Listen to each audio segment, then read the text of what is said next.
금처럼 채굴에 어떤 한계가 있어야 될 거 아니야. 그렇죠.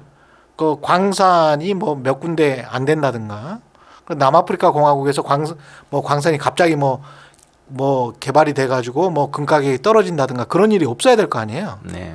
비트코인은 어떻습니까? 채굴에 비트코인의 가장 아름다운 부분이 채굴인데요. 예. 비트코인 채굴하고 금 채굴하고 비슷합니다.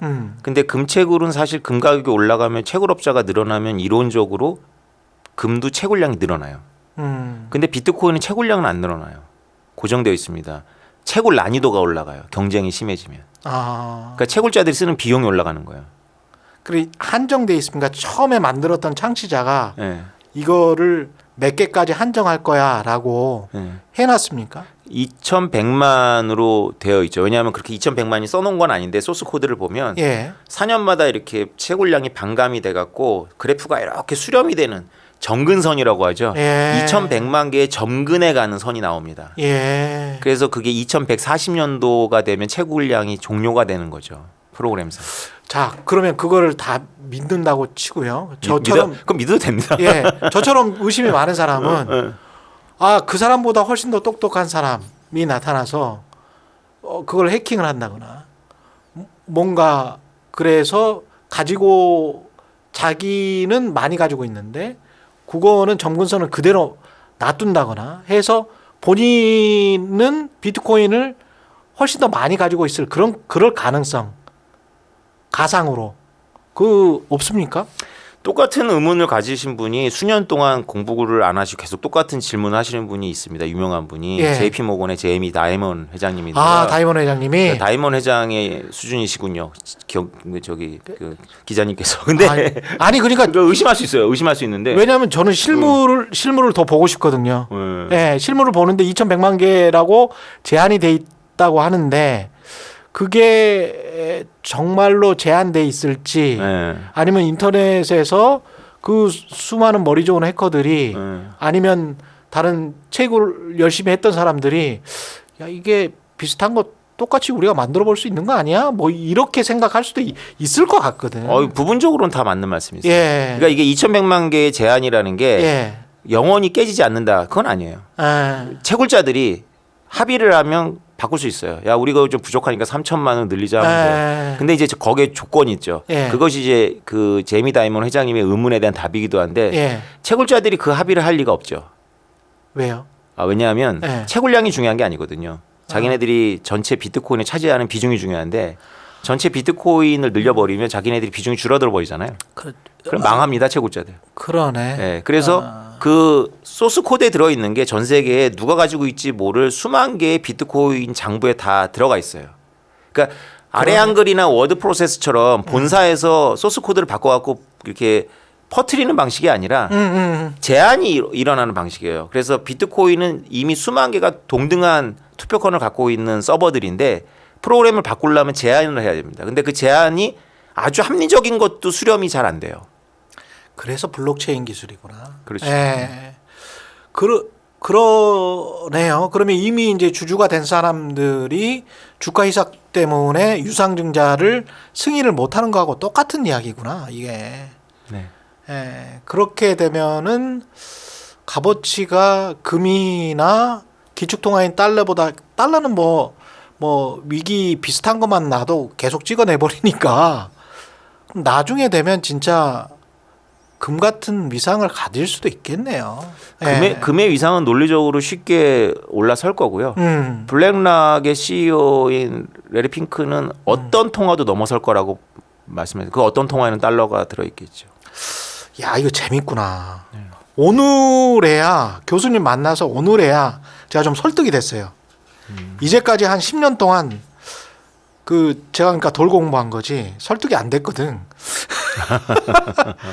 근데 이게 그러네요. 블록체인 기술을 믿는다면 근데 이 나머지 잡코인들은 그러면 어떻게 되는 거예요?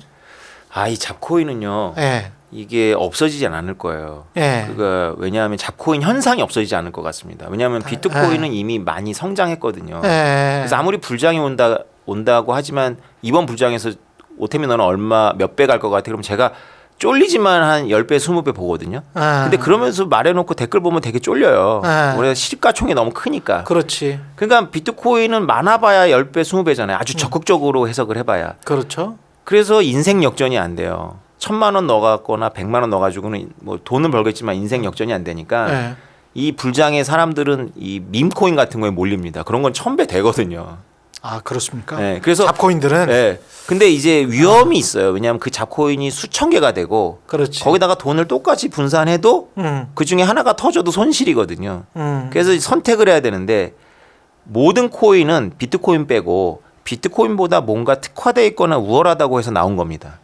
그렇죠. 근데 기술적으로 비트코인이 제일 쉬워요. 그러니까. 그러니까 비트코인을 이해하지 못한 분이 알트코인의 기술적인 속성을 이해한다는 거는 거의 어렵고요.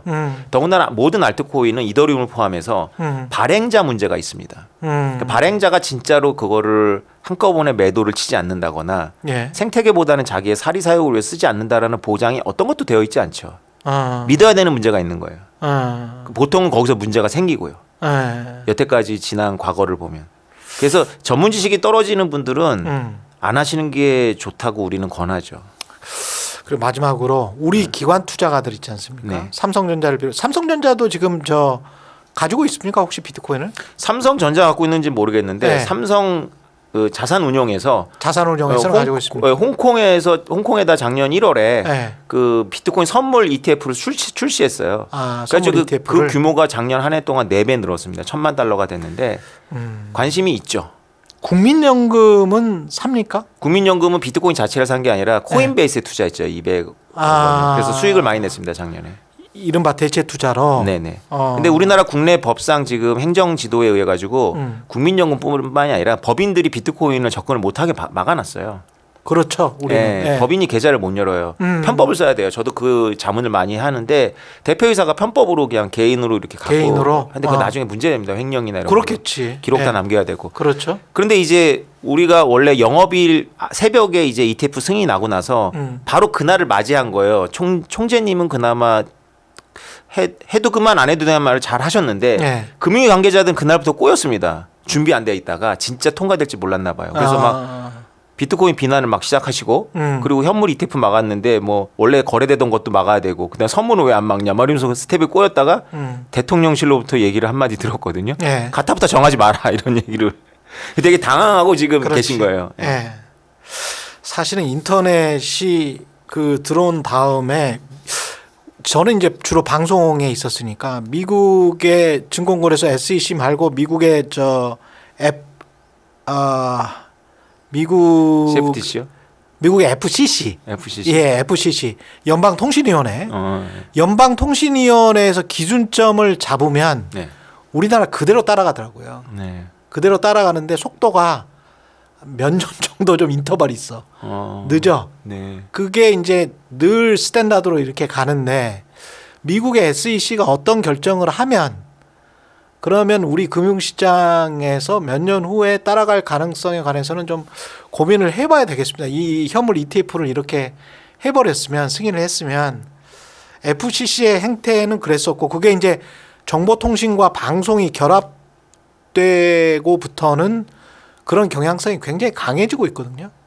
실제로 우리나라 그 관계 당국이 비트코인 자체에 대해서는 아직 인식이 제가 보기에는 좀 그런데 블록체인과 가상화폐에 대해서는 되게 빠른 편입니다. 법률도 좋고 제가 평가하기에는 조각 그림이나 뭐 이런 거 투자도 다 열어줬고 제도화하려고 하고 그다음에 우리나라 암호화폐 거래소처럼 이렇게 믿을 만한 거래소도 없어요. 왜냐하면 그렇군요. 정부가 개입해가지고 빠르게 정리해버렸거든요. 아. 1대1로 현물을 다 갖고 있어야 되기 때문에 FTX처럼 막 그 거래소 방장이 마음대로 막 돈을 쓰고 예치금을 쓰고 이런 일이 없죠. 그러니까 그런 거 신속하게 한 거는 되게 칭찬할 만하다고 생각합니다. 그래서 늦은 나라가 아니에요, 한국이. 그러네요. 근데 이제 비트코인 자체에 대해서는 이제 아무래도 경제학자 출신들이 많다 보니까 부정적이에요.